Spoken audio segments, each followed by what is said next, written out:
Madam recording হয়ে গেছে, আপনি ক্লাসটি।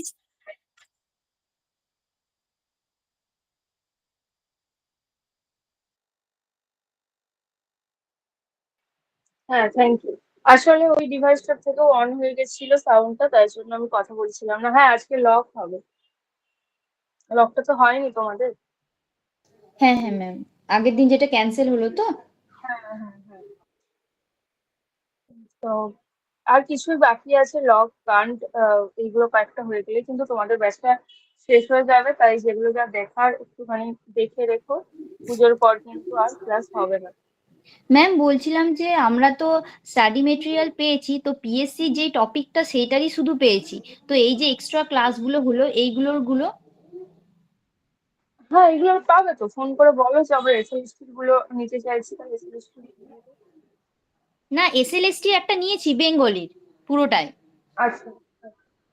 এসএলএসটির পুরো বেঙ্গলিটা হ্যাঁ, একটা হ্যাঁ, নিয়েছি। বুঝতে পেরেছি। তো এইটা বেঙ্গলি, মানে এটা এসএলএসটি তো লক, ধরো তোমাদের যে টপিকটা ছিল সেই পিএসসি টা আলাদা টপিক আর হ্যাঁ হ্যাঁ এসএলএসটি টা হ্যাঁ আলাদা টপিক। হ্যাঁ। পিএসসিটা তো হয়েছে ক্লাস, সেটা মেটেরিয়ালও পেয়েছো, হুম হুম হুম তাই তো?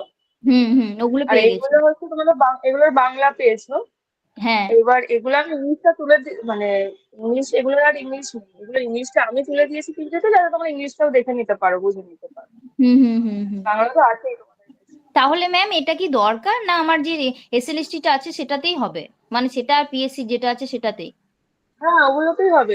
এটার আর আলাদা করে কিছু মেটেরিয়াল নেই তো, তুমি শুধু এগুলো খাতায় একটু নোট ডাউন করে নাও, পয়েন্ট গুলো যেগুলো দেখানো হচ্ছে পিপিটিতে, ওগুলো একটু নোট ডাউন করে নাও, তাহলেই হবে। আচ্ছা আচ্ছা, ঠিক আছে ঠিক আছে। আর আর পুজো ছুটির সময় যেগুলো মিস গেছে ওগুলো করে নেবো তাহলে। হ্যাঁ, হ্যাঁ, ছুটির সময় হ্যাঁ, ওগুলো সব করে নাও। ঠিক আছে ঠিক আছে। আচ্ছা। তো জন লক আজকে আমাদের আছে। এবার লকের একদম শুরুতেই আমরা যেটা পাই যে ইননেট আইডিয়া বা উম, সহজাত ধারণা। তো অন্তর্নিহিত বা সহজাত ধারণা কাকে বলে, এবং সেই ইননেট আইডিয়া বা সহজাত ধারণাকে উনি কিন্তু অ্যাকচুয়ালি খণ্ডন করছেন, সেটাকে ডিনাই করছেন। মানে সহজাত ধারণার প্রবক্তা কে ছিলেন? ডেকার্ট। সেই সহজাত ধারণা বা ইননেট আইডিয়া বলতে কি বোঝানো হচ্ছে, তার আগে এটা একটু দেখে নিই, একদম সহজাত ধারণায় ঢুকে গেলাম। দেখো, জন লকের টাইমটা হচ্ছে 1632 থেকে 1704।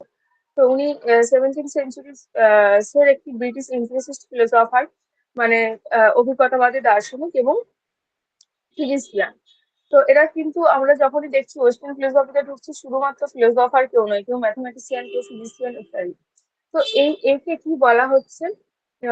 বলা হচ্ছে যে physician widely regarded as one of the most influential of enlightenment thinkers and commonly known as the father of liberalism. Classical লিবারালিজমের ফাদার বলা হয় জন লককে। ঠিক আছে, এটা কিন্তু মনে রাখবে।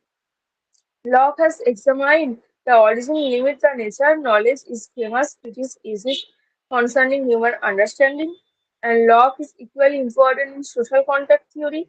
His work is greatly affected development of epistemology and political philosophy. দেখো, এই যে লক, আমরা কিন্তু সোশ্যাল অ্যান্ড পলিটিক্যাল ফিলোসফির যে কোয়েশ্চেন পার্ট আছে, সেখানে লকের বিখ্যাত থিওরি হচ্ছে সোশ্যাল কন্ট্রাক্ট থিওরি।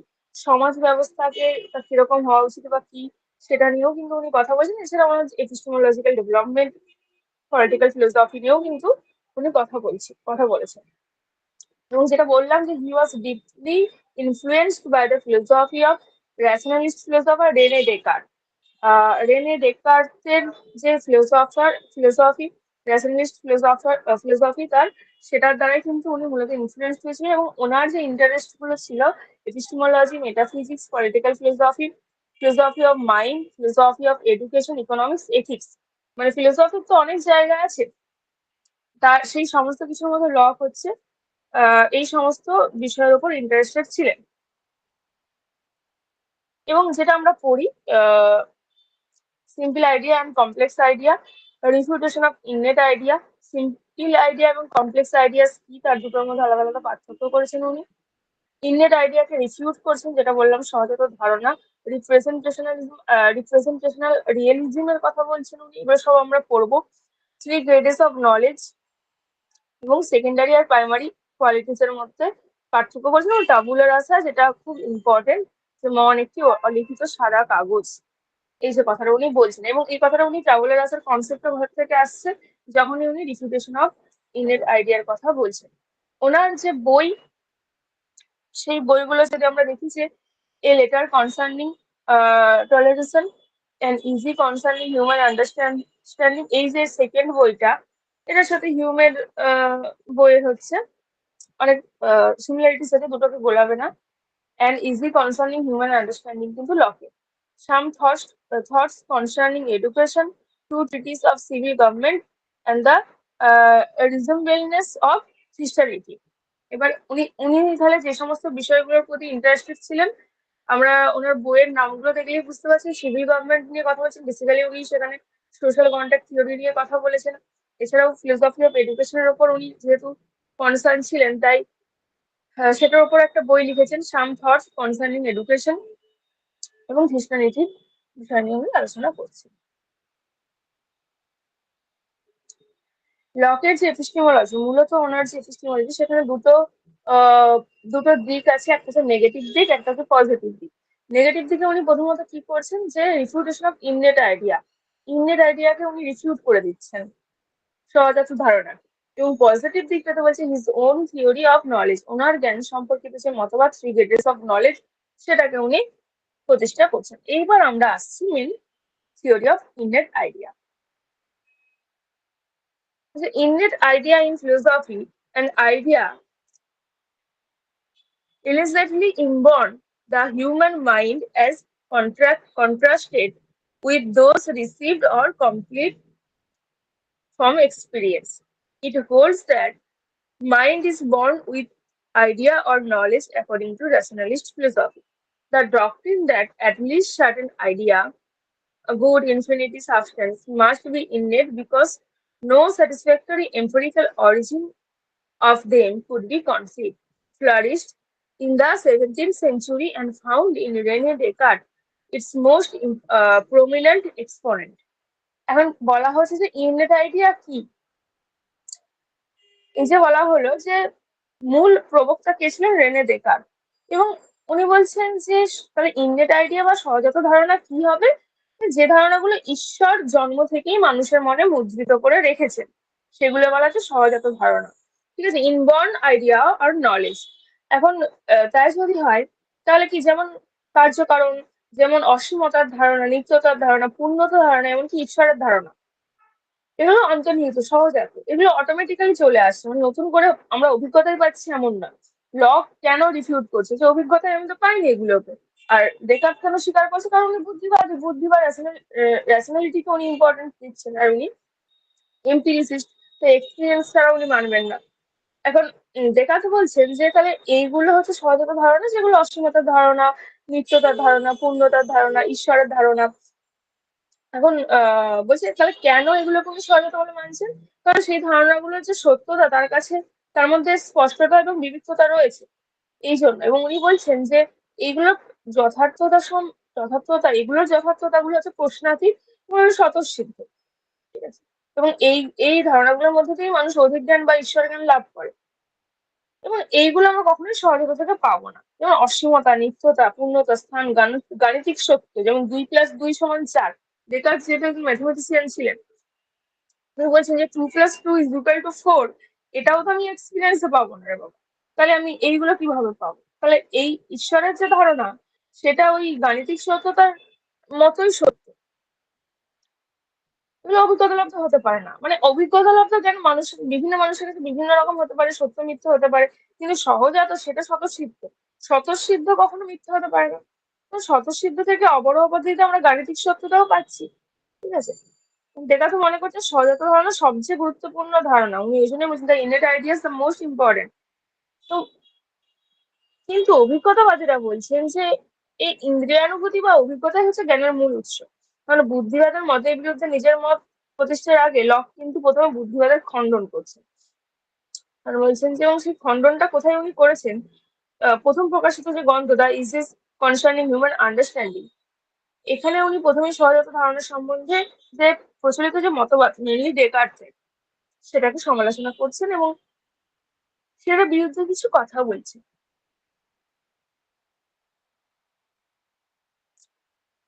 বলছে In this book, he says that all ideas come from sensation. He thinks that at the birth, the mind is empty as a white paper or blank slate, tabula rasa, or which experience writes and thinks. Writing by experience is all the mind can know. According to him, no ideas are innate. Though our senses ideas are conveyed into the mind, then the task of mind is to receive and distinguish one idea from another. In the other way, we can say that according to Locke, ideas comes from experience. তাহলে এখানে কি বলা হচ্ছে যে এইটাতে তো কি বলা হলো যে আহ আমাদের সমস্ত আইডিয়াস সেন্সেশন বা উদ্ভব থেকে উনি বলছেন যে জন্মের সময় আমাদের মন হচ্ছে our mind is a empty as a white paper, সাদা কাগজের মতো বা ব্ল্যাঙ্ক স্লেট, একটা স্লেট কিছু লেখা হয়নি সেরকম, সেটাকে টাবুলার আশা বলা হচ্ছে। এখন উনি বলছেন যা কিছু আমরা এক্সপিরিয়েন্স করছি আমরা ওখানে লিখছি, এই যে লেখাটা আমাদের মন যখন আমাদের বার্থ হচ্ছে তখন আমাদের মাইন্ড যে এমটি এমটি থাকে, সেইখানে একটা সাদা কাগজের মতো, সেখানে আমরা যা লেখা শুরু করছি জন্ম থেকে, সেটা কিসের মাধ্যমে হচ্ছে এক্সপিরিয়েন্সের মাধ্যমে। তো এইটাকেই একমাত্র আমার মন জানতে পারে। হ্যাঁ, কোনো আইডিয়াই ইনলেট হতে পারে না উনি বলছেন। তো যা কিছু আমরা পাচ্ছি সবটাই হচ্ছে আমরা এক্সপিরিয়েন্স থেকে পাচ্ছি। এখন উনি বলছেন এই যে অন্তর্নিহিত ধারণায় যে বিশ্বাসী দার্শনিকদের মত, সেই মতের সমর্থনে আসলে তো কোনো যুক্তি নেই। মানুষের মন যদি মানুষের মনে যদি কতগুলো ধারণা অন্তর্নিহিত থাকতো, তাহলে সকল মানুষের মানে বিশেষত যাদের মনের উপর প্রত্যক্ষ জ্ঞানেরই কোনো প্রভাব পড়েনি তাদের মনে এই ধারণাগুলো থাকতো। এরকম সিদ্ধান্ত তো আমরা করতে পারি। অলরেডি আছে, আমার মনে প্রত্যক্ষ জ্ঞানের কোনো প্রভাব পড়েনি, অলরেডি আছে, তাহলে সেগুলো থাকবে।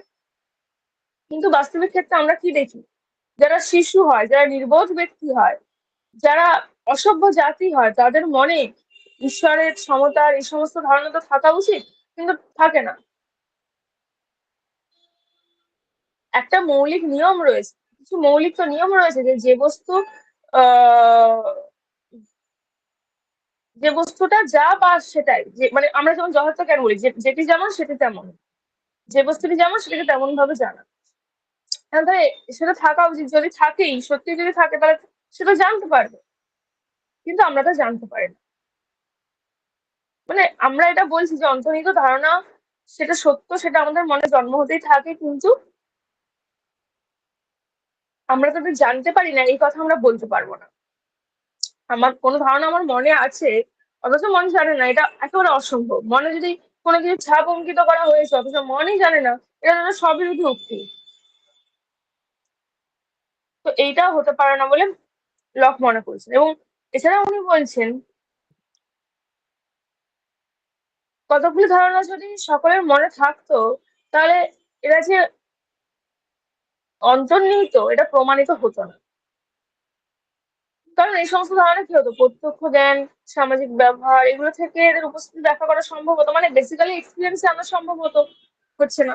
আমার শুধু মনেই আছে এই কথাটা আমরা বলতে হতো না, সত্যিই যদি থাকতো। If there are innate idea, says Locke, then they must be equally present in all minds. But Locke contends that there are no such ideas which are universally present in all minds. Children, savage, insane, illiterate person are quite unconscious of the so-called innate ideas such as causality, infinity, eternality, God, and the like. If there are innate ideas in mind, then they must be seen in all minds. But so-called innate ideas of God, morality, the like differ in different societies, in different countries, and different ages. এখন বলছি তাহলে এই যে বিষয়টা যেটা বললাম সেটাই বলা হচ্ছে যে তাহলে ঈশ্বরের ধারণা যদি তাই হতো সবার মনে আছে, তাহলে প্রত্যেকের মনে আছে আমাকে মানতে হতো। কিন্তু এই যে খুব মানে যারা ধরো খুব শিশু বা যারা অসভ্য ব্যক্তি, তাদের মধ্যে ঈশ্বরের ধারণা নেই, বা শিশুর মনে হয়তো থাকে কিন্তু অনেক কিছু ধারণা থাকে না, যেগুলোকে আমরা ইননেট বলে মেনে নিচ্ছি। এছাড়াও বলছে country to country, society two society, এই ধারণাগুলো তাহলে চেঞ্জ হয় কি করে? তাহলে প্রত্যেক মানুষের মধ্যে তো সেই ধারণা সেম ভাবে থাকতো, সেটা থাকে না। আছে। এখানে আরো একটা বিষয় কিছু বলে দিই।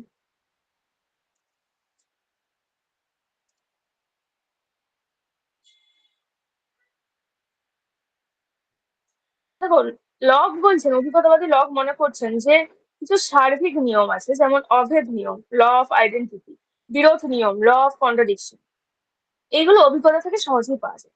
যেমন একটা শিশু, সে জানে যে মিষ্টি আর মিষ্টি, সুইট ইজ সুইট, মিষ্টি তিক্ত নয়। এমন অভিজ্ঞতা হলেই শিশুর অভেদ বা বিরোধের ধারণা পেতে পারে।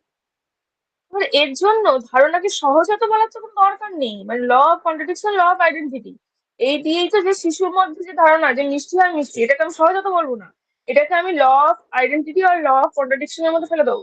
Sweet is sweet, sweet is not bitter, এটা হতেই পারে না। পি ডট মেডিসিন পি, সত্য হতে পারে না। তাহলে এটাকে আমি লজিকে নিয়ে চলে আসতে পারছি। তাহলে এর জন্য তাকে ইনলেট আইডিয়া স্বীকার করার তো কোনো যুক্তি নেই। বলছে এই যে সার্বিক ধারণা, এগুলোকে এ প্রায়োরাই বলবে না, এগুলোকে এ পস্টেরিয়রাই বলবো, কারণ আমরা খেয়েই বুঝতে পারি, আগেই আমরা বলি না। আমরা খেয়ে বুঝেছি যে মিষ্টি মিষ্টিই হয়, তাই মিষ্টি তেতো নয়।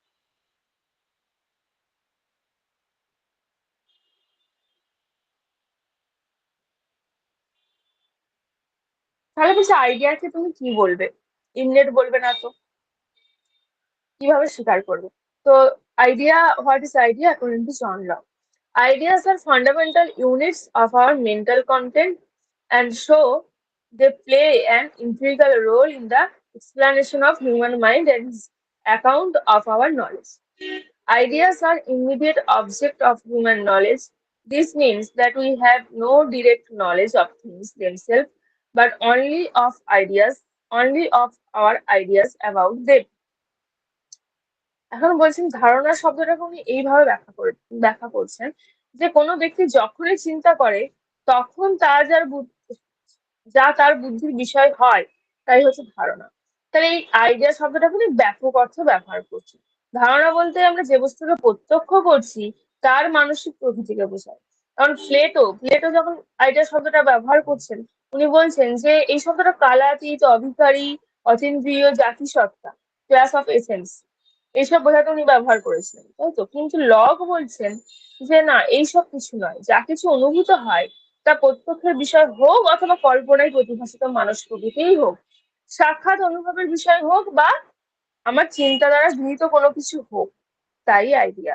তো লক বলছেন যখন আমি কিছু পরিমাণ রং দেখি বা কোনো দুর্গন্ধ অনুভব করি, বা যখন দেখি যে একটি গাছ বা একটা প্রস্তরখণ্ড, বা সেটাকে যখন স্পর্শ করছি, এবং এগুলোর মধ্যে কোনো একটা যখন আমার স্মৃতিটা ভাসমান হচ্ছে, যখন আমি দুই মস্তক বিশিষ্ট মানুষের কল্পনা করছি যে আমরা একটা মানুষের দুটি মাথা আছে,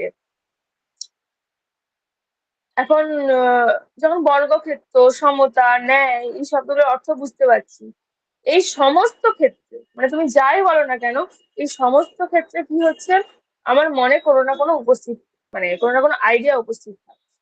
অ্যাকচুয়ালি তাহলে উনি এই জায়গায় আসতে পারেন যে মন যা প্রত্যক্ষভাবে উপলব্ধি করে বা যা সরাসরি প্রত্যক্ষ চিন্তা বা বুদ্ধির বিষয় হয়, তাই হচ্ছে ধারণা। তাহলে আমার মন যাকে জানতে পারছে যে সবকিছু ধারণা।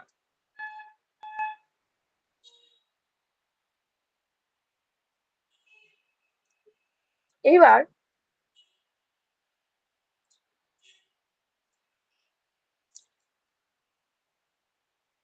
তাহলে বলছে how are ideas form in our mind, কিভাবে আইডিয়া গুলো আমাদের মাইন্ডে ফর্ম করছে।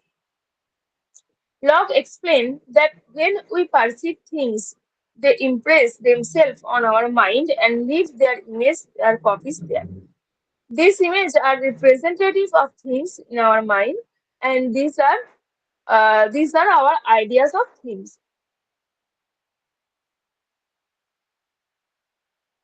Hence, ideas are mental objects. The implication is that when you perceive an external world object like apple, there is something in your mind which represents that apple. এখন বলছে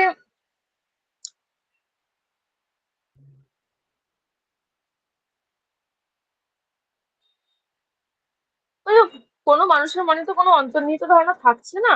প্রথম অবস্থায় মানুষের মন একটা টবুলার আশা, এখন সে ইন্দ্রিয়ের মাধ্যমে সেই সাদা কাগজের ওপর যে সমস্ত ইমপ্রেশন হয় সেগুলো থেকে আমাদের জ্ঞানের সূত্রপাত।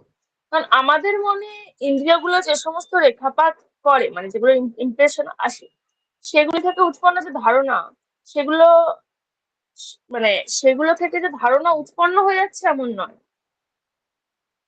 ধারণাগুলোর উৎস মূলত দুটো, একটা হচ্ছে সেন্সেশন, একটা হচ্ছে রিফ্লেকশন। মানে সেন্সেশনের বাংলা যদি করি সংবেদন, আর রিফ্লেকশন হচ্ছে অন্তর্নিরীক্ষণ। ধারণাগুলো দুই শ্রেণীর, সেটা হচ্ছে সংবেদনগত ধারণা আর একটা মানে যেটাকে আমরা আইডিয়াস অফ সেন্সেশন বলবো, আর একটা হচ্ছে অন্তর্নিরীক্ষণজাত ধারণা, আইডিয়াস অফ রিফ্লেকশন। এখন সেখানে আমরা যাচ্ছি।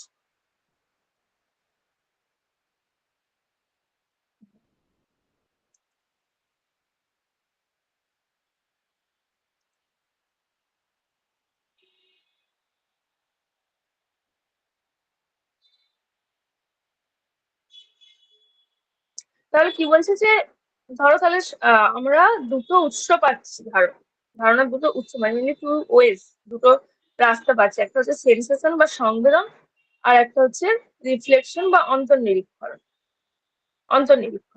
এখন তাহলে সেই ধারণাগুলো তাহলে দুটো শ্রেণীরই হবে, আইডিয়াস অফ সেন্সেশন আর আইডিয়াস অফ রিফ্লেকশন।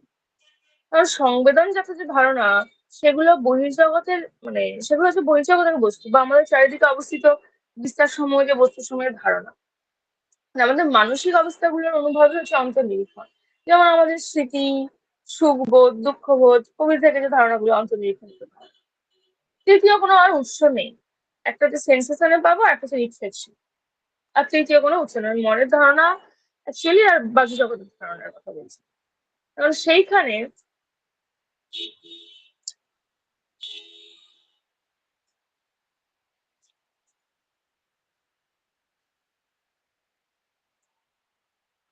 তাহলে এই যে ধারণা, এইখানে একটা জিনিস যদি আমরা একটা ছক করি, মানে ধারণাগুলোকে উৎপত্তির ভিত্তিতে আমরা দুই ভাগে ভাগ করলাম, ঠিক আছে, যে কিভাবে উৎপত্তি হচ্ছে, সেইখানে আমরা সেন্সেশন আর রিফ্লেকশন পাচ্ছি। এই যে ভাগটা সেন্সেশন আর reflection, idea of sensation, idea of reflection, এটা হচ্ছে উৎপত্তির ভিত্তিতে। আর গঠনের ভিত্তিতে তখন এই সিম্পল আইডিয়া আর কমপ্লেক্স আইডিয়াতে আসবে। এটা একটু আর লিখে নাও।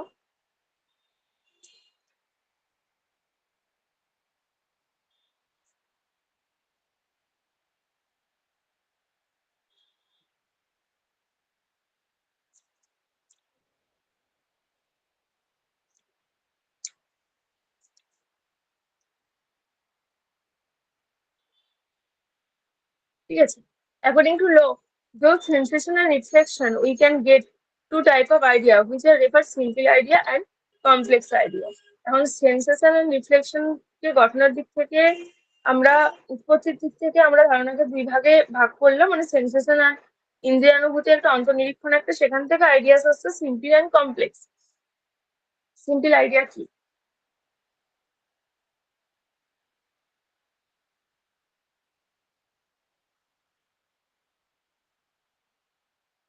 বলছে? Simple idea are like the raw material of all the knowledge. These ideas received passively by the mind through our senses. Thus, mind is regarded as the passive, directly known as the actual experience content. A simple idea referred as one which is regarded as a being in itself uncompounded. It contains nothing in itself. It is not distinguishable into different ideas. It is regarded as unanalyzable. তাহলে simple হচ্ছে যেটা এমন একটা idea like র material of all knowledge. এই simple idea থেকেই কিন্তু মানে একদম সমস্ত জ্ঞান আমরা পাচ্ছি, সমস্ত জ্ঞানের একটা উৎস বলতে পারছি আমরা। বলছে এটা এটা আমরা কিভাবে পাই? আমরা আমাদের সেন্সেসের মাধ্যমে পাই। এবং সেখানে অ্যাকচুয়ালি কি হয় বলছে, directly known as the actual experience content. Directly আমার এক্সপিরিয়েন্স হচ্ছে, সেটা হচ্ছে সিম্পল। এবং সেটাকে কি বলা হচ্ছে যে এটা কখনো এটাকে ডিস্টিংগুইশ করা যাবে না, কোনো একটা অন্য আইডিয়াতে এটাকে নিয়ে যাওয়া যাবে না, প্লাস এটা অ্যানালিসিসও করা যাবে না। কিরকম তাহলে সেটা কি? There are four kind of simple ideas, which is follows: idea of originating of single sense, idea of originating more than one sense, idea originating in reflection, idea originating in sensation and reflection. 4 প্রকার simple idea পাচ্ছি। প্রথমে কি বলেছে? Idea originating in simple sense. সেখানে colour, test, touch, temperature এইগুলোকে আমরা কিন্তু মানে যেগুলো আমরা সেন্স অর্গানের মাধ্যমে পাচ্ছি। একটা চোখে আমি ডিরেক্টলি এখন একটা লাল রং দেখছি, আর কোনো কিছু খেয়ে দেখছি তার টেস্ট হচ্ছে মিষ্টি, কোনো কিছু ছুঁয়ে দেখছি তার সেটা হচ্ছে একটা টেবিল, টেম্পারেচার যেমন খুব গরম ফিল করতে পারছি, এগুলো হচ্ছে সিঙ্গেল সেন্স। আর মোর দেন ওয়ান সেন্স যেগুলো হচ্ছে এক্সটেনশন, মোশন, ফ্রম, মানে পাখাটা ধরো ঘুরছে, এটা আমি দেখছি, ঠিক আছে, লোকটি হেঁটে যাচ্ছে, এটা আমরা দেখছি, মোর দেন ওয়ান সেন্স। তারপর বলা হচ্ছে আইডিয়া অরিজিনেটিং রিফ্লেকশন। রিফ্লেকশন কিরকম ভাবে? থটস, বিলিফ, ডাউট, রিমেম্বারিং, আমি কোনো কিছু মনে করছি, স্মৃতি, বা আমি কোনো কিছু একটা বিশ্বাস স্থাপন করছি, আমি একটা জিনিস ভাবছি, এগুলোকে আমরা আইডিয়াস অরিজিনেটিং ইন রিফ্লেকশনে ফেলবো, simple idea. And idea originating in sensation and reflection, pleasure, pain. For example, pleasure, pain, sensation plus reflection দুটোই এখানে হচ্ছে। অনলি রিফ্লেকশন, থটসে অনলি রিফ্লেকশন হতে পারে, বিলিফসে অনলি রিফ্লেকশন, কিন্তু প্লেজার, তুমি সুখী হও বা দুঃখী হও, আগে তুমি তোমার সেন্সেশন হবে, তারপর তোমার এক্সপ্রেশন হচ্ছে। এই this are 4 kind of simple idea. Complex,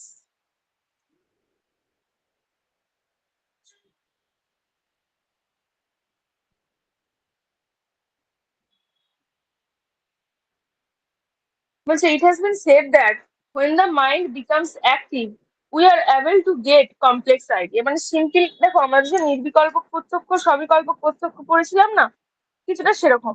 তারপর বলছে it has been said that when the mind becomes active, তার মানে ততটা অ্যাক্টিভ ছিল না সিম্পলে, we are able to get complex idea। After the reception of simple ideas, the mind exercises over them, and when simple ideas are put together or arranged according to certain combination of the result complex ideas। ঠিক আছে, তাহলে একটা সবিকল্পক আর নির্বিকল্পক প্রত্যক্ষটা কি বলতো একটু, তাহলে এটা বলতে পারছি। তুই একটু সবিকল্পক আর নির্বিকল্পক প্রত্যক্ষটা বল।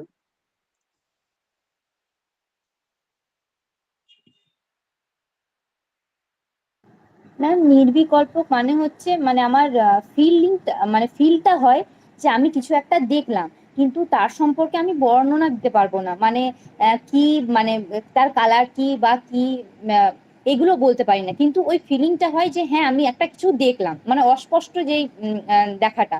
আর সবিকল্পক হচ্ছে তার ব্যাপারে আমি মানে তার বর্ণ, সংজ্ঞা বা কেমন কি এগুলো সমস্ত কিছু গুণ সবকিছু আমি বলতে পারবো। মানে সবিকল্পকের মানে আগের একটা স্টেপ হচ্ছে নির্বিকল্পক, মানে নির্বিকল্পকের পর সবিকল্পকটা হয়। হ্যাঁ, তাহলে এইখানে তুমি কিভাবে বলতো মানে সিমিলারিটিস দেখাবে? লকের সিম্পল আর কমপ্লেক্স বলতে কি বুঝি? ম্যাম, লকের সিম্পল বলতে তো আমরা ওই মানে সংবেদনের মাধ্যমে যেগুলোকে পাই, মানে আহ, মানে একটা কমলা লেবুর যদি আমি বলি, মানে প্রথমে খোসাটা দেখলাম বা সেটা মিষ্টি, এই যে আলাদা আলাদা করে এক একটা, সেগুলো হচ্ছে সিম্পল। আর কমপ্লেক্স মানে পুরোটা নিয়ে আমি যে কমলা লেবুর একটা বর্ণনা দিলাম, সেটা হচ্ছে কমপ্লেক্স। এক্স্যাক্টলি। তাহলে কমপ্লেক্সিটি বলা হচ্ছে যে after rejection of simple ideas the mind exercise over them, তখন কি ম্যাম, হচ্ছে আমারটা আমার ঠিক হলো মন। না ভুল হলো? একদম ভুল, এই ঠিক হয়েছে, ও, আমি একদম ঠিক ভাবছি হয়েছে। আমার ভুল হলো না ঠিক হলো, আমি কিছু বুঝতেই পারলাম না। ঠিক না আছে। না, ঠিক, একদম ঠিক। আচ্ছা। তো এই যে এখানে এবার ওটাই তো মানে আমি বললামই তো যে নির্বিকল্পক সবিকল্পকের সাথে এনার সিম্পল অ্যান্ড কমপ্লেক্স আইডিয়ার একদম মানে সেম, মানে চিন্তা ভাবনাটা তো ওই দিকেই যায়। আর প্রত্যেকটা ইন্ডিয়ানের সাথে ওয়েস্টার্নে দেখবো অনেক মানে সিমিলারিটিস আছে, একই কথা বলছে হ্যাঁ, শুধু হ্যাঁ, অন্য হ্যাঁ, হ্যাঁ। পদ্ধতিতে অন্য ভাষায়। হুম। তো সেইখানে ওটাই উনি বলছেন যে তাহলে এইখানে কি বলছে, beauty, gratitude, man, so on, by the process of combination relation and abstraction mind are able to create complex idea. ওই যে তুমি বলেন কমলা লেবুর রং দেখছি, খোসাটা দেখছি, সেটা শক্ত কতটা দেখছি, কতটা স্থান জুড়ে রয়েছে, দেখার পর সেই সবগুলোকে এক করে তাদের মধ্যে কম্বাইন্ড রিলেশন করে তাদের মধ্যে অ্যাবস্ট্রাক্ট করে তবেই minds R able to create complex idea. তবেই আমার মন কিন্তু কমপ্লেক্স আইডিয়াকে ক্রিয়েট করতে পারছে। এটাই।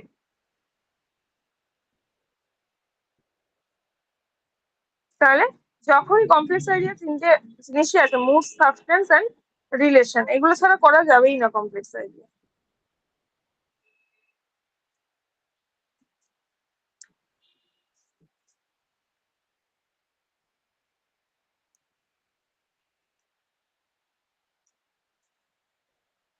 থিওরি অফ সাবস্টেন্স ম্যাম যারা আগের নর্মালি, স্লাইডটা একবার দেখান প্লিজ। আচ্ছা এটা হ্যাঁ হ্যাঁ হ্যাঁ, ঠিক আছে ম্যাম, হয়ে গেছে।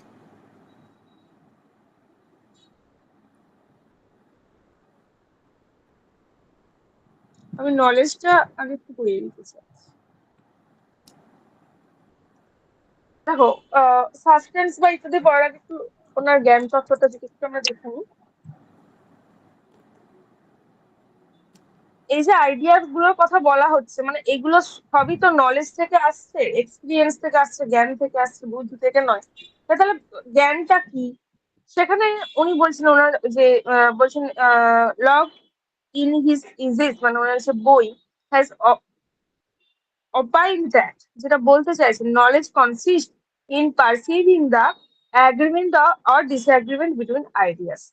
নলেজটা কিরকম, agreement or disagreement between ideas. তো সেইখানে উনি চার প্রকার জ্ঞানের কথা বলছেন। Knowledge of identity, knowledge of relation, knowledge of coexistence, knowledge of existence. এবার এইখানে তাহলে থ্রি গ্রেডেস অফ নলেজ তো ছিল ওনার এতে, তাহলে এখানে চার প্রকার জ্ঞান কি করে হলো?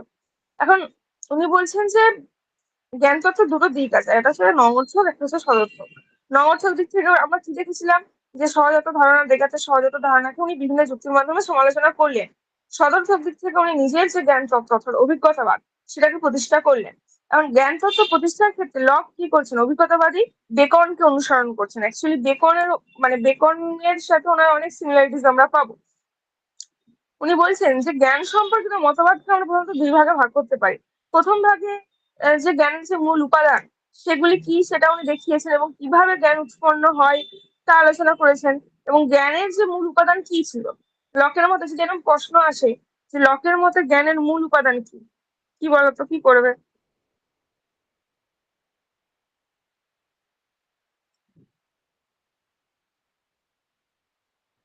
যেটার ওপর লক ধরো বিশেষ গুরুত্ব দিচ্ছে। ম্যাম আরেকবার কোশ্চেনটা কি বললেন? যদি এরকম প্রশ্ন আসে যে লকের মতে জ্ঞানের মূল উপাদান কি, তখন কি করবে?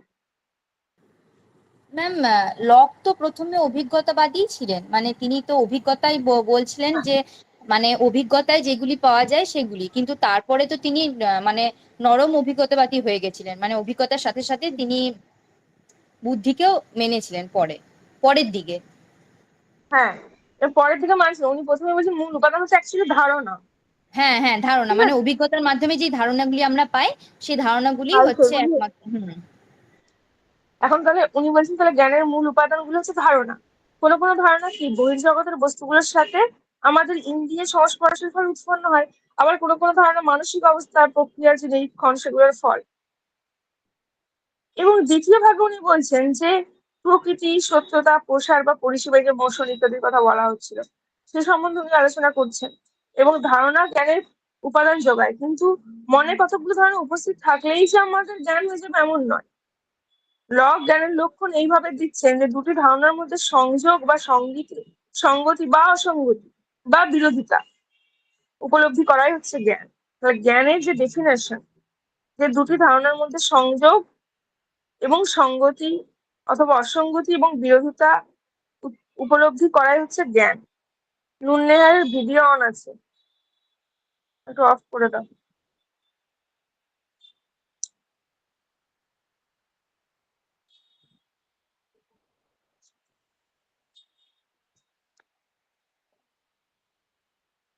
এবার এখানে যেটা প্রশ্ন হবে যে তাহলে ধারণাগুলোর মধ্যে সঙ্গতি বা অসঙ্গতি বা উপলব্ধি যদি জ্ঞান হয়, তাহলে সেই জ্ঞান যথার্থ বা সে জ্ঞান কোনো মানে সেগুলো যথার্থ হবে কি করে বা বস্তু সমূহের অনুগামী হবে কি করে? এই প্রশ্নের উত্তরে বলছেন যে যদিও আমাদের মন সাক্ষাৎভাবে কেবলমাত্র নিজের ধারণাগুলি এবং তাদের পারস্পরিক সম্বন্ধগুলো অনুভব করে, তাহলে বহির্জগতের বস্তুর সঙ্গে মনের একটা পরোক্ষ সম্পর্ক তো আছে। এখন ধারণাগুলোর মাধ্যমে আমাদের বহির্জগতের বস্তুর সম্বন্ধে আমরা জ্ঞান লাভ করি। আমাদের জ্ঞান ওই বস্তুগুলির অনুগামী হচ্ছে কিনা সেটা পরীক্ষা করার কতগুলো নির্ণায়ক আছে। এবার সেইখানে সেইখানে কয়েকটা নির্ণায়কের কথা বলছেন, সেইগুলো যদি তোমরা একটুখানি লিখতে চাও লিখে নিতে পারো।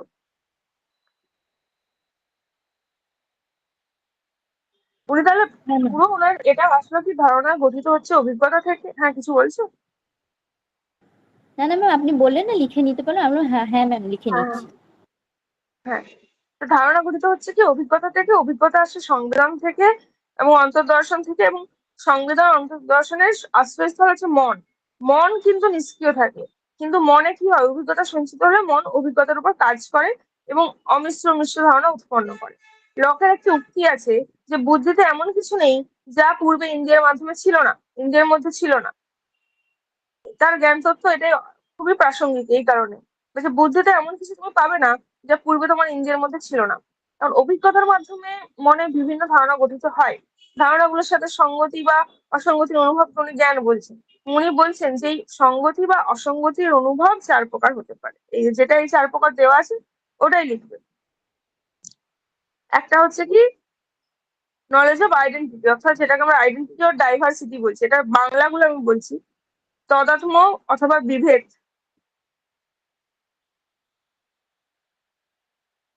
আর একটা হচ্ছে নলেজ অফ রিলেশন, এটাকে বলা হচ্ছে সম্বন্ধ। ম্যাম ফার্স্ট এটা কি বললেন? তদাত্ম অথবা বিভেদ, আইডেন্টিটি আর diversity, knowledge of identity or diversity করো, যেটার বাংলা আমরা করতে পারি তদাত্ম অথবা বিভেদ। হ্যাঁ ম্যাম হয়েছে। তারপর তারপর হচ্ছে সম্বন্ধ রিলেশন, তারপর হচ্ছে knowledge of co existence or necessary হবে, ঠিক আছে, যেটার বাংলা হচ্ছে সাহচর্য অথবা আবশ্যিক সংযোগ। Knowledge of co existence or necessary, যেটা সাহচর্য এবং অথবা আবশ্যিক সংযোগ।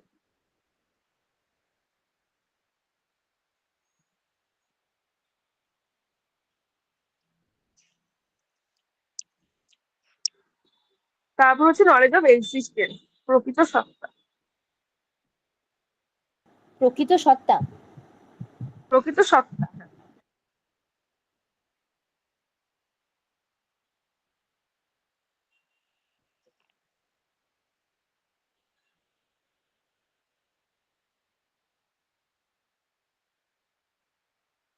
তাহলে প্রথমে কি বলা হলো, আইডেন্টিটি অথবা ডাইভার্সিটি।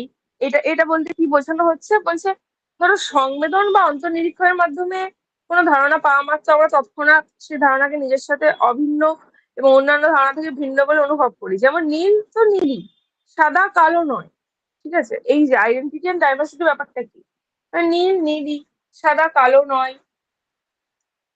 হলুদ বর্গক্ষেত্র, ঠিক আছে, ইত্যাদি।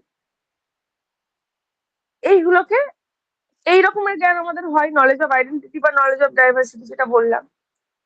এখন নলেজ অফ রিলেশন, ধরো আমরা বিভিন্ন ধারণার মধ্যে দেশ আর কালের সাথে সংস্পর্শহীন বিমূর্ত সম্বন্ধ অনুভব করতে পারি। কেমন? ধরো আমরা বলছি 2 বা ততোধিক সমান বস্তুর সঙ্গে সমান বস্তু যোগ করলে তাদের যোগফল সমান হবে। 2+2=4, 3+3=4। এখন 2 বা ততোধিক ধারণার মধ্যে প্রথম প্রকারের সঙ্গতি বা অসঙ্গতি, মানে তাদাত্ম্য বা ভেদ বিষয়ক জ্ঞানের সত্যতা কি, যে আমরা হ্যাঁ এটা আমরা পেয়ে যাচ্ছি। এখন এবার দ্বিতীয় প্রকারে কি আসছে, মানে প্রথম প্রকারের সঙ্গতি বা অসঙ্গতি অর্থাৎ তাদাত্ম্য বা ভেদ বিষয়ক জ্ঞানের সত্যতা কি, যে ইনটুইটিভ। এটা এটা আমি বুঝে গেলাম, ইনটুইটিভনেস আসে। দ্বিতীয় প্রকারের সঙ্গতি বা অসঙ্গতির জ্ঞান বা দুটো ধারণার মধ্যে দেশকালের সঙ্গে সংস্পর্শহীন বিমূর্ত সম্বন্ধের জ্ঞান, সেটাও সাক্ষাৎ বা অনুভূত হতে পারে। ঠিক আছে? আমরা যখন তৃতীয় ধারণার সাহায্য ছাড়া প্রথম দৃষ্টিতেই নিঃসংশয়ে দুটো ধারণার মধ্যে সঙ্গতি বা অসঙ্গতি মানে অ্যাগ্রিমেন্ট ডিসএগ্রিমেন্ট অনুভব করি, তখন আমাদের জ্ঞান সাক্ষাৎ হয়। এই ধরনের সাক্ষাৎ জ্ঞান স্বতঃসিদ্ধ, সন্দেহাতীত। এটাকে বলেছে রিলেশনটা রয়েছে। আবার আমরা একই বস্তুতে কতগুলি গুণের সহাবস্থিতি মানে কো এক্সিস্টেন্স, ঠিক আছে, অথবা সহাবস্থিতির অভাব উপলব্ধি করতে পারি। যেমন গোলাপ ফুলটি লাল, তার লাল রঙের উপর কয়েকটা গুণ গোলাপ ফুলের একত্রে থাকে, তাই তো? শুধু লাল রং নয়, এমন অনেক গুণ আছে তার মধ্যে থাকে। ফলটি মিষ্টি নয়, ইত্যাদি। এই ধরনের এই ধরনের যে সহাবস্থিতি বা কো এক্সিস্টেন্স বা তার যে অভাব, তার জ্ঞান লাভ করতে হলে আমাদের সাধারণত সাক্ষাৎ অনুভবের উপরই নির্ভর করতে হয়।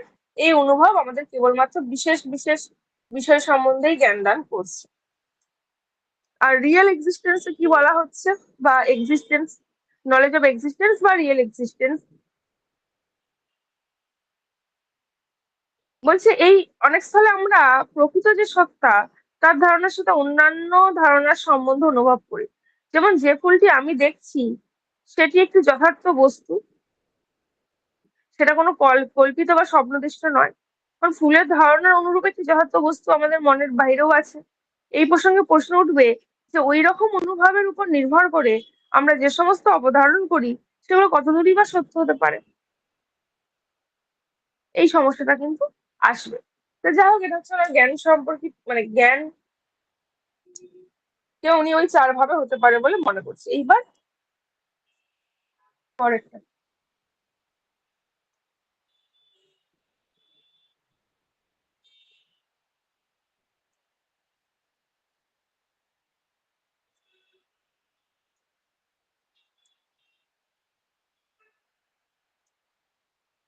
এইবার বলা হয়েছে three grades of knowledge: intuitive knowledge, demonstrative knowledge আর সেন্সিটিভ নলেজ। ইনটুইটিভ হচ্ছে সংজ্ঞামূলক জ্ঞান, ডেমনস্ট্রেটিভ প্রতিপাদক জ্ঞান, আর সেন্সিটিভ নলেজ হচ্ছে সংবেদনমূলক জ্ঞান। এবার প্রথমে বলা হচ্ছে সংজ্ঞামূলক জ্ঞান।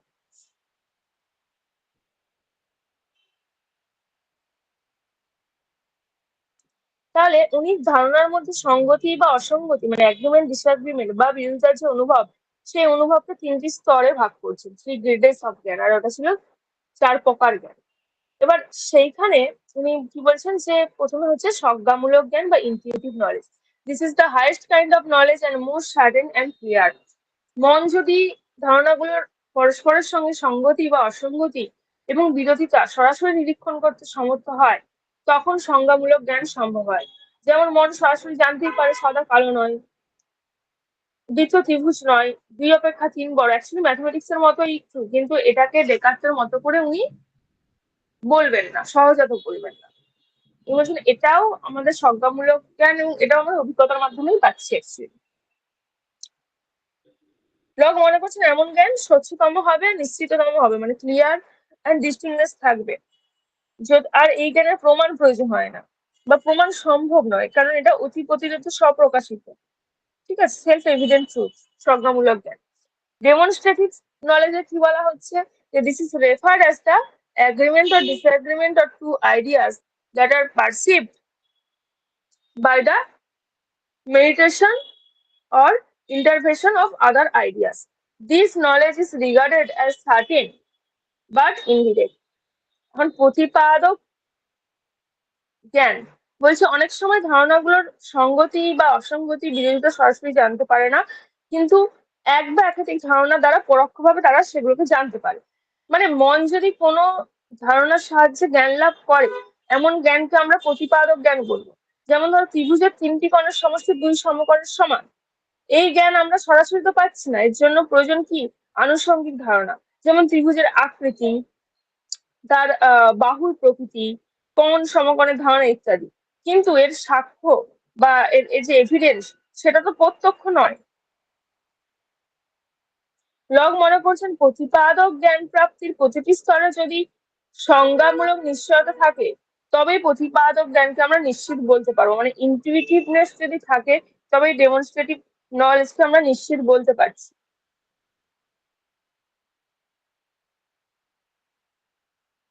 আর একটা হচ্ছে sensitive knowledge.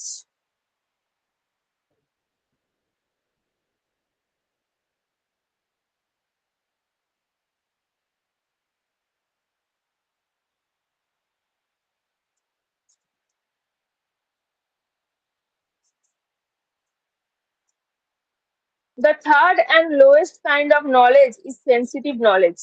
Knowledge of the external object of the world is derived from the senses. এটাকে কি বলা হচ্ছে, যে শেষ স্তরে একদম রাখছে হচ্ছে সংবেদনমূলক জ্ঞানকে। সংবেদনমূলক জ্ঞান দ্বারা কি হয়, মনের বাইরে যে জগৎ আছে তার সম্বন্ধে জ্ঞান লাভ করা যায়।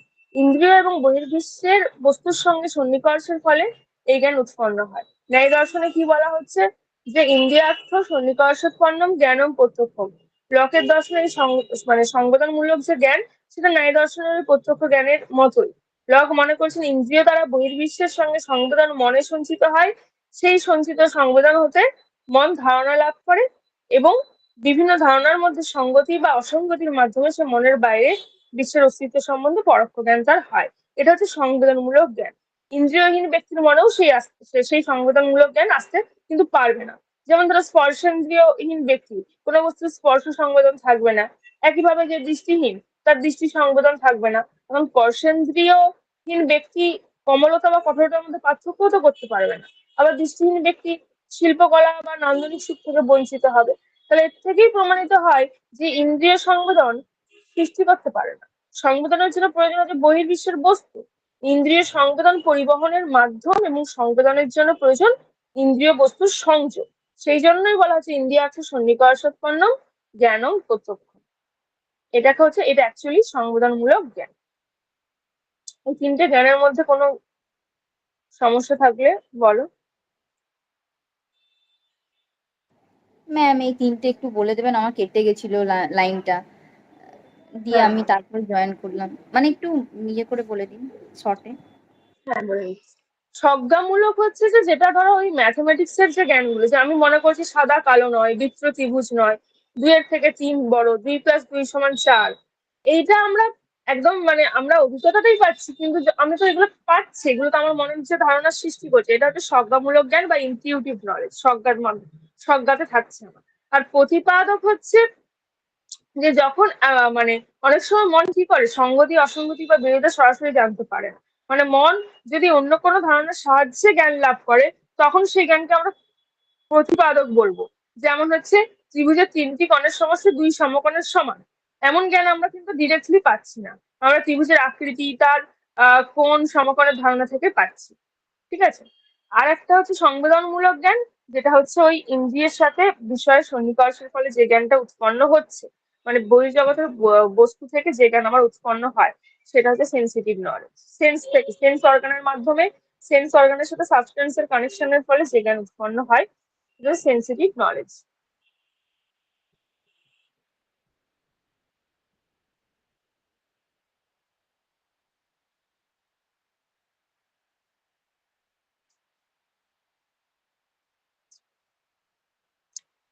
আর যে দুটো জায়গা,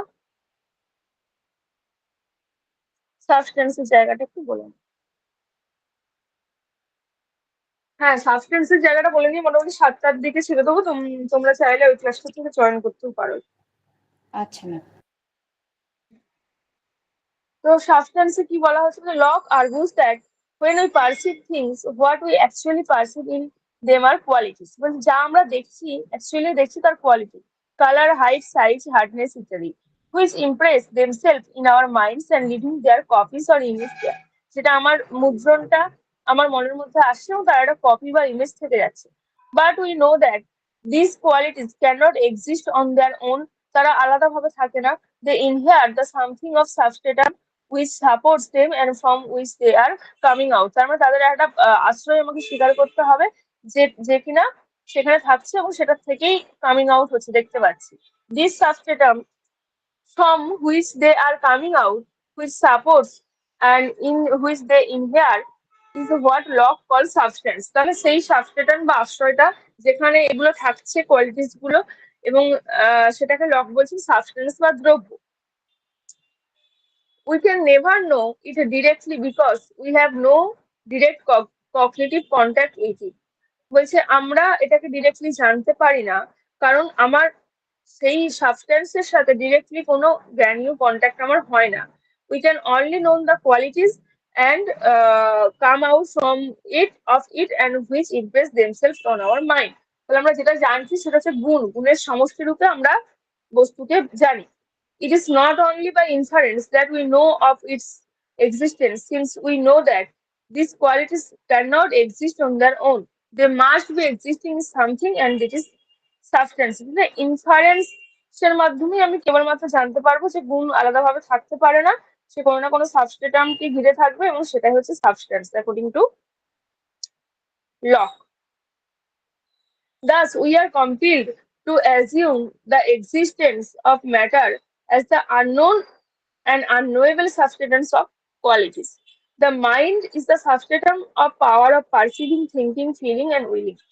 তো আমার মন কিন্তু পারসিভ করা, থিঙ্ক করা, ফিল করার, ইচ্ছা প্রকাশ করার মতো ক্ষমতা রাখে। আর যেটা গুণের যে আশ্রয়, সেটা কিন্তু আননোন অ্যান্ড আননোয়েবল বলছে, মানে সাবস্টেন্সটা। কারণ তাহলে সাবস্টেন্সটা দু রকম হতে পারে, মেটেরিয়াল সাবস্টেন্স হতে পারে, স্পিরিচুয়াল সাবস্টেন্স হতে পারে। মেটেরিয়াল সাবস্টেন্স কি রকম হবে, আর স্পিরিচুয়াল সাবস্টেন্স কি হবে বলতো?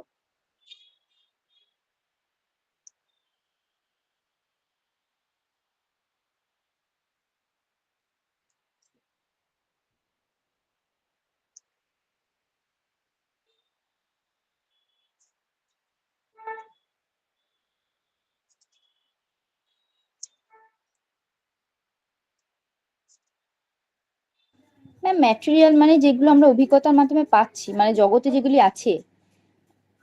হুম। আর স্পিরিচুয়াল যেমন ঈশ্বরের ধারণা, অসীমতার এটা কিন্তু ধারণা, এইগুলি। ইননেট হিসেবে কিন্তু স্বীকার করবে না, এটা মাথায় রাখতে হবে সবসময়। ঠিক ম্যাম কি আছে, বললেন? ইননেট হিসেবে বলছে, এটাকে উনি ইননেট আইডিয়া কিন্তু কখনোই বলবেন না। ঈশ্বর হোক বা কনসিয়াসনেস যাই হোক না কেন, স্পিরিচুয়ালিজমে যা কিছু আমরা পাই, এটা উনি ইননেট কিন্তু বলছেন না। এবার উনি বলছেন যে তাহলে দুই প্রকার কোয়ালিটিস আছে, প্রাইমারি এবং সেকেন্ডারি। প্রাইমারি কোয়ালিটিস বলছে যেটা অ্যাবসলিউটলি ইনসেপারেবল ফ্রম সাবস্টেন্স, সেটা আমরা সাবস্টেন্স থেকে সরাতেই পারবো না। ঠিক আছে, এবং সেটা সাবস্টেন্সের সাথেই থাকে। These qualities are essential to all substance, and they can cause ideas in our mind, represent them. For example, qualities of solidity, extension, figure, mobility, motion, rest, and number ইত্যাদি। তাহলে এই সব সাবস্টেন্সের মধ্যে এগুলো থাকে। সংখ্যা, যেটা একটা না দুটো, তার মধ্যে একটা ফিগার থাকে, ঠিক আছে, তার মধ্যে মোশন থাকে, এখানে তার মধ্যে একটা কোনো কিছুর একটা স্থান জুড়ে থাকে, সলিডিটি থাকে, যে কতটা তার ক্যাপাসিটি রয়েছে বা তার ওজন কত। এইগুলো তো, এই যে এগুলো প্রাইমারি কোয়ালিটিস এর মধ্যে পড়ছে, এগুলো কোনোভাবেই সাবস্টেন্স থেকে আলাদা করা যাবে না। ঠিক আছে। On the other hand, secondary qualities does not exist in the substance.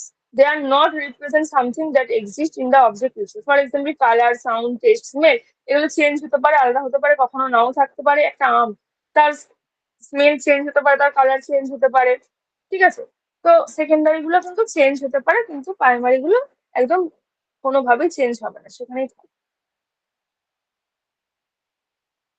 Secondaries গুলোকে বলা হচ্ছে সাবজেক্টিভ, প্রাইমারি গুলোকে বলা হচ্ছে অবজেক্টিভ। এবং এইখানে আর যেটা বলা যে রিপ্রেজেন্টেটিভ আইডিয়ালিজম, এটুকু বললেই হয়েছে। বলো তো রিপ্রেজেন্টেটিভ আইডিয়ালিজম কি লকের মতে? কারোর জানা আছে, পড়েছো? লৌকিক বস্তুবাদ, তাই তো? প্রতিরূপী বস্তুবাদ বা লৌকিক বস্তুবাদ যাই বলি না কেন, সেটা কাকে বলে?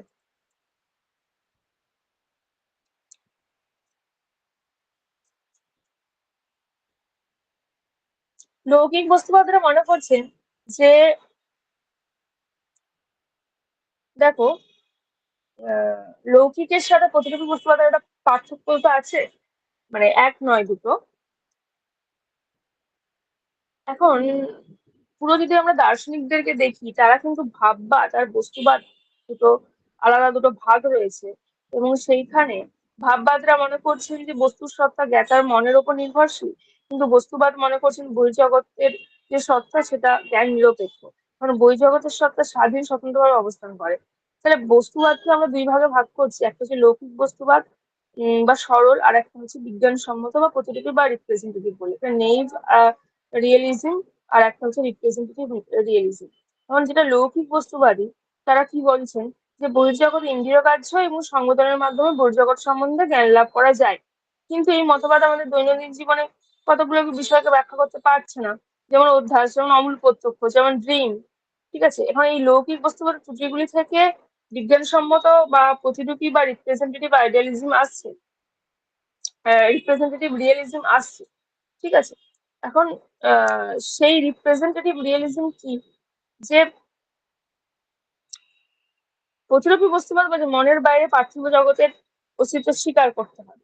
বহির্জগতের বস্তুর কিছু গুণ আছে, সেই গুণগুলো কি হয়, ইন্দ্রিয়গ্রাহ্য এবং ইন্দ্রিয়গ্রাহ্য বস্তু সন্নিকর্ষের ফলে মনে অভিজ্ঞতা সঞ্চিত হচ্ছে, এবং সেই মন প্রথমে একটি সেই অলিখিত সাদা কাগজের মতো থাকে, এবং সেইখানে স্বচ্ছ কাগজে বহিরিন্দ্রিয়ের মাধ্যমে সংবেদন এবং অন্তর্নিরীক্ষণের মাধ্যমে অন্তর্বেদন সঞ্চিত হয়, ঠিক আছে। এখন সেই মন সক্রিয় হয়ে কি করে, সংবেদন এবং অন্তর্দর্শন বা অন্তর্বেদন হতে কি করে অমিশ্র এবং পরে মিশ্র ধারণা গঠন করে, মানে প্রথমে সিম্পল তারপরে কমপ্লেক্স, এবং এই ধারণাগুলোর মাধ্যমে বিশ্ব দর্শন সম্ভব হয়। তাহলে সরল বস্তুবাদের সঙ্গে বিজ্ঞানসম্মত বস্তুবাদের পার্থক্য এটাই যে সরল বস্তুবাদ ইন্দ্রিয় দ্বারা সরাসরি কি করছে, বহির্জগতের জ্ঞান লাভ করার কথা বলছে, কিন্তু প্রতিরূপী বস্তুবাদ মনে করছেন না, মন বা বুদ্ধি ও বস্তুর মধ্যে দর্পণ স্বরূপ ধারণা অবস্থান করে, সেই ধারণার মাধ্যমে আমরা বস্তুকে জানতে পারি, এবং ধারণাগুলো হচ্ছে প্রতিরূপ বা প্রতীক, ঠিক আছে। এইটাই হচ্ছে পার্থক্য। ম্যাম এটা একবার বলে দিন প্রতিরূপীটা আরেকবার। হ্যাঁ, প্রতিরূপিতা বলছে মানে সরল বস্তুবাদে যেটা বলা হচ্ছে যে ইন্দ্রিয় দ্বারা সরাসরি বহির্জগতের জ্ঞান লাভ করছি, কিন্তু প্রতিরূপী বস্তুবাদে বলছে না, মন বুদ্ধি বা বস্তুর মধ্যে একটা দর্পণ স্বরূপ মানে আয়নার মতো একটা ধারণা স্বরূপ ধারণা থাকে, এবং সেই ধারণার মাধ্যমে আমরা বস্তুকে জানি। এই ধারণাগুলো হচ্ছে প্রতিরূপ, সেই প্রতিরূপের মাধ্যমে আমরা বস্তুকে জানি। মানে এই যে বললেন যে বস্তুর যে প্রাথমিক গুণ, সেই গুণগুলো সেগুলোই আমরা সংবেদন বা অন্তর্বেদন রূপে মনে ধরা পড়ছে যেগুলো, এবং মন সেগুলো থেকে মন ধারণা গঠন করে। প্রাথমিক গুণগুলো যেমন বিস্তৃতি, ঘনত্ব, গতি, স্থিতি প্রভৃতি বস্তুতে অবস্থান করে, এই গুণগুলো পরিমাপযোগ্য, কিন্তু প্রাথমিক গুণ সৃষ্ট যে গৌণ গুণ, যেমন স্বাদ, গন্ধ, এগুলো তো পরিবর্তনশীল, এবং বহির্জগতের বস্তুতে এই গুণগুলো অবস্থান নাও করতে পারে। এখন গৌণ গুণগুলি দ্বারা লোক দৈনন্দিন জীবনে কি ভ্রম, অধ্যাস প্রভৃতি ব্যাখ্যা করার প্রয়াসী ছিলেন। সুতরাং প্রতিরূপী বস্তুবাদ বলতে আমরা বুঝি যে বস্তুবাদ প্রতীক বা প্রতিরূপের মাধ্যমে বহির্জগতের স্বতন্ত্র এবং স্বাধীন বস্তুর জ্ঞান লাভ করার চেষ্টা করে, তাকেই প্রতিরূপ বস্তুবাদ বলা হচ্ছে, তাকে বিজ্ঞানসম্মতও বলা হয়।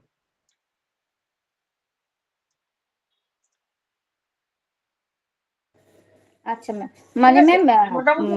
মানে সরল বলো। বস্তুবাদ বলা হচ্ছে ইন্দ্রিয় দ্বারা সরাসরি জ্ঞান হয়, আর প্রতিরূপে বলা হচ্ছে মন বা বুদ্ধি বস্তুর মানে সরাসরি জ্ঞানটা হয় না, কোনো দর্পণ বা স্বরূপ রয়েছে সেই মানে প্রতিরূপের মাধ্যমে হচ্ছে তো।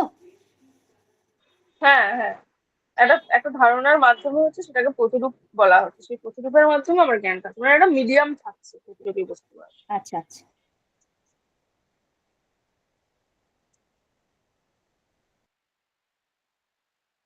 ঠিক আছে, তাহলে ওটা পড়ো, আর কোনো জিজ্ঞাসা থাকলে আমাকে বলবে। নেক্সট যে ক্লাস আছে ওটাই তাহলে জয়েন করো।